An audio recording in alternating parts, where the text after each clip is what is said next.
Welcome back to this week's edition of Church Chat. As if you've been with us, you know that we've been looking at important pivotal moments in the Old Testament, how things change, the lifestyle, the religious practices, the situation of the Israelites. Last week, we were with the Israelites as they went into the promised land, and they chose a king. And so once they had a king, then they became more settled, where before they were tribes. And so Saul was the first king. Along came David. He captured Jerusalem from the Jebusites. He had planned to build a temple, but God told him he wasn't the right one to do that. So he did have the ark brought to Jerusalem. He put everything in readiness to build the temple and have Jerusalem as not only the political capital, but also the center of Jewish religious life. And so when Solomon came along, he built the temple. And you can read the descriptions in the Bible. It was a grand and glorious place full of fine wood and gold and silver. And the central temple was elaborate, but there were also many outside courtyards where activities happened. So it was a monumental task, and almost to the point where it bankrupted the kingdom. They spent a lot on that. And so over the years, the priests refined their worship. The Psalms were written, scriptures were collated from the stories that had been gathered over the centuries. And so what we know as Judaism began to be formed, and different practices were standardized. They celebrated the festivals with all the Jews from the whole country coming into Jerusalem. And so life continued along that path for many generations. Some of the kings were better at following God. Others, it's noted that they worshiped other gods as well as Yahweh. And the First Kings and Second Kings is not hesitant about expressing an opinion about which kings were faithful and which were not. All that continued until the Babylonians showed up.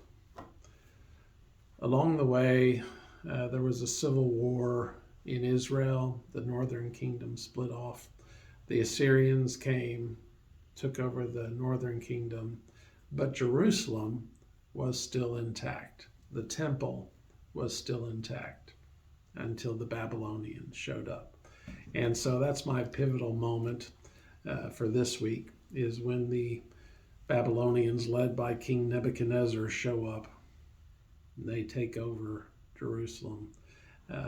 As you'll hear in the scripture, they laid siege to it, not for a month or two, but for years, until they finally caused the city to fall.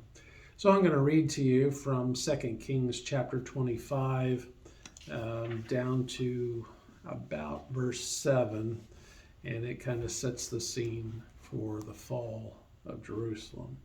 Again, I'm reading from Robert Alter's translation of the Jewish Bible, and I would just mention, as I have in the past, that I got this book from Carl Gum.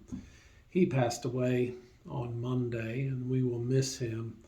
And he was so good about sharing his books and his knowledge and his faith with all of us. And so keep Carl's family in your thoughts and prayers, particularly this week and in the days ahead. So thank you, Carl, for this awesome book. 2 Kings chapter 25. And it all happened in the 9th year of his reign, in the 10th month, and in the 10th month that Nebuchadnezzar, king of Babylonia, came. he and all his forces against Jerusalem, had camped against it and built siege towers all around it. Zedekiah is the king of Judah at this time. He's the one in Jerusalem facing off with Nebuchadnezzar. And the city came under siege till the 12th year of King Zedekiah. On the 9th of the month, the famine was severe in the city, and there was no bread for the people of the land.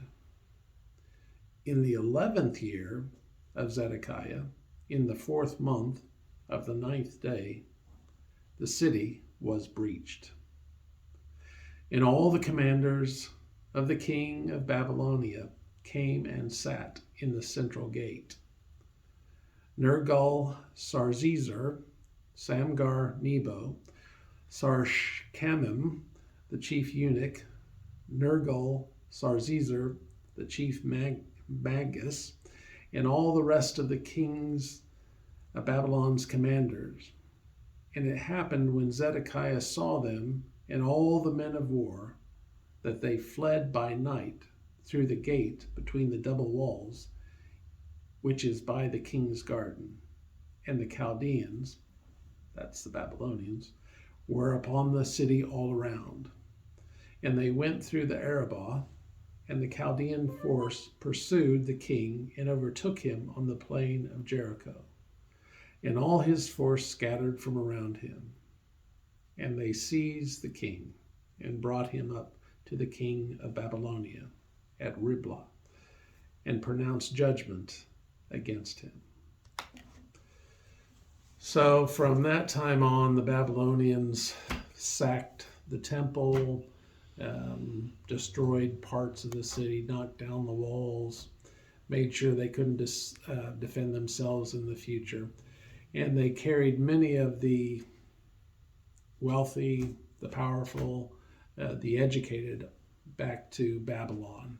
And some of them, they had work in their administration.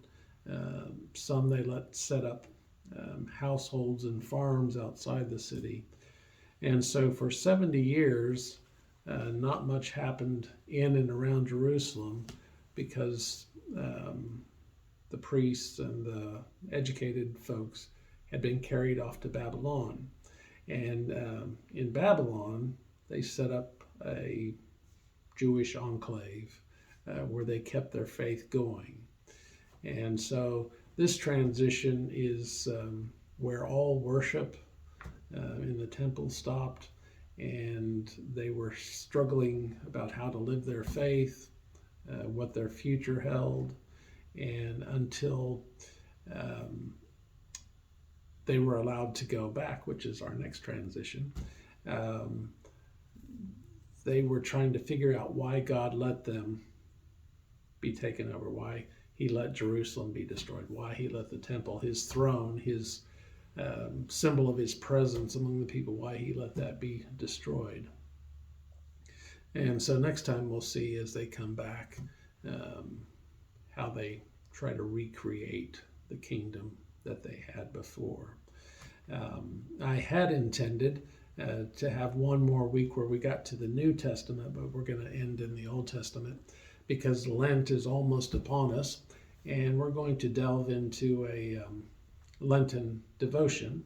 Randy and Lynn will be back with us, and we'll be discussing those devotions.